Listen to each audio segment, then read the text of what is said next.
Showbiz fanatics Kris Aquino abay tila nagpapaalam na kay Bimby na kanyang bunsong anak sa latest post nito. Ang lahat ng yan. But before that, if you haven't subscribed yet to my YouTube channel, please don't forget to like, share, and subscribe at hit mo na rin ang notification bell for more showbiz updates. Bago tayo magpatuloy, nais ko po muna of course magpasalamat sa lahat ng mga legit viewers, subscribers, at ang lahat ng mga legit na nanonood at sumusubaybay sa lahat ng ating mga updates. Maraming salamat po. And for today's video, ito na nga no, dahil ngayong araw or yesterday ay nagdiwang nga ng kaarawan itong si Mr. Bimby sa kanyang ika-17th year ng kanyang kaarawan. So dahil dito ay hindi na nga mapigilan or syempre according to Miss Kris Aquino, kung sa lahat naman nakakakilala sa kanya, madalas na ine-express niya ang kanyang damdamin sa pamamagitan ng social media. Alam po natin na napakahirap ng pinagdadaanan ngayon ni Miss Kris dahil naglabas na rin po siya ng kanyang tunay na estado ng kanyang health. Yun po yung kanyang pinaka-greatest battle ngayon.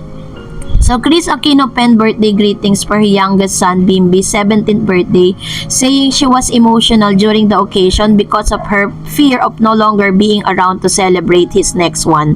The queen of all media, who is battling multiple autoimmune disease, gave a glimpse of their simple celebration in California through her Instagram page on Friday, April 19. April 19, 2007, I gave birth to my living guardian angel in the past month with the Kuya Josh back in Philippines, and because of several vaccine I needed to be given, Bim kept me company while I quarantined, she began. Addressing Bimby, Kris continue, I'm keeping the promise I made to you September 28, 2018 when we first knew there was something scary about my sudden weight loss and my complete blood test result. I'm sorry for showing weakness yesterday when I cried non-stop because of my fear that I might not be around to be with you on 18th birthday, she said. Kris underscored that despite her life-threatening condition, her youngest son matured so much and has remained his faith in God. No matter how much physical pain I endure daily, my heart overflows with love because of your caring, selfless, unconditional love, she stated. My one wish for you, for your character to remain strong, your values and integrity stay admirable, your respectful and polite manner unchanged, and your passion for learning will continue to inspire you to make the most of your education. I love you not only during my lifetime or yours, but definitely for eternity. You're my greatest achievement because of your capacity to love, she stressed. This early, you embrace your responsibility to take care of your kuya, and since you were 11 years old, you've been so protective of me. Concluding her message, Kris reminded Bimby, love doesn't die, my honey.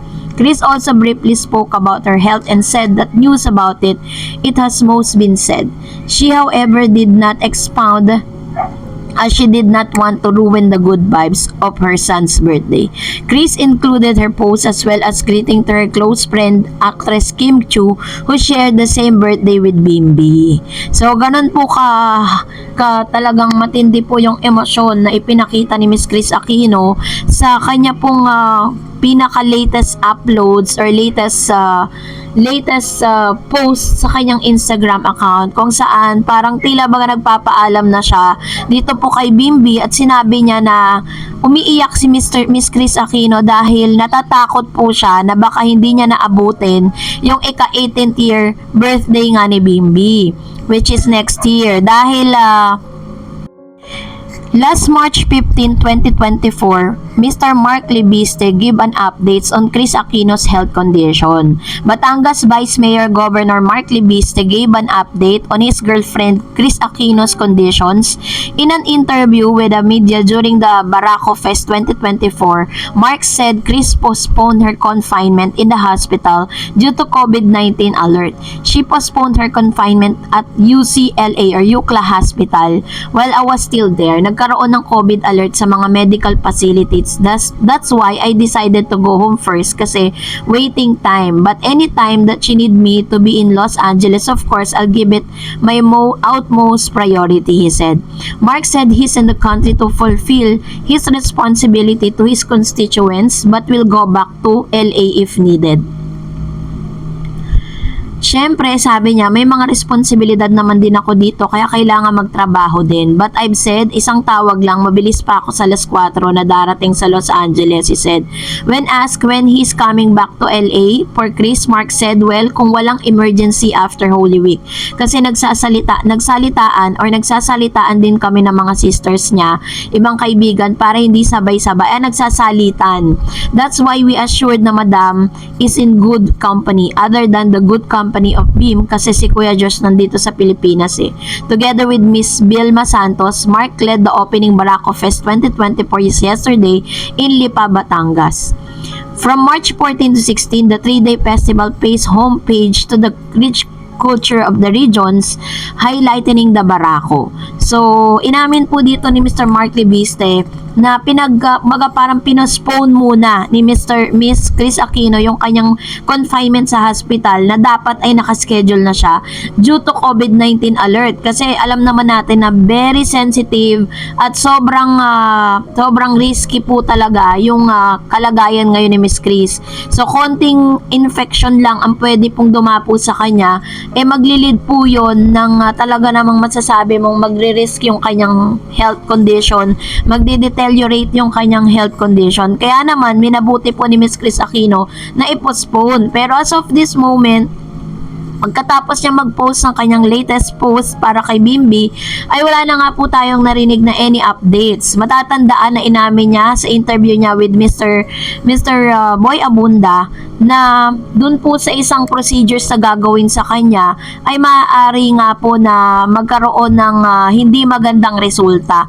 Kaya pinagkakatiwala niya na lang una sa Diyos yung kanyang kalagayan at the same time sa mga doktor na hawak sa kanya or sa procedures na gagawin sa kanya. Kasi anytime ay pwedeng ang huminto yung kanyang puso. No, yun po yung pinaka medyo heartbreaking news about Miss Chris Aquino dahil syempre kahit nasabihin na nating ibinuhos niya na lahat ng kanyang yaman, lahat ng kanyang mga ari-arian para lang po gumaling siya.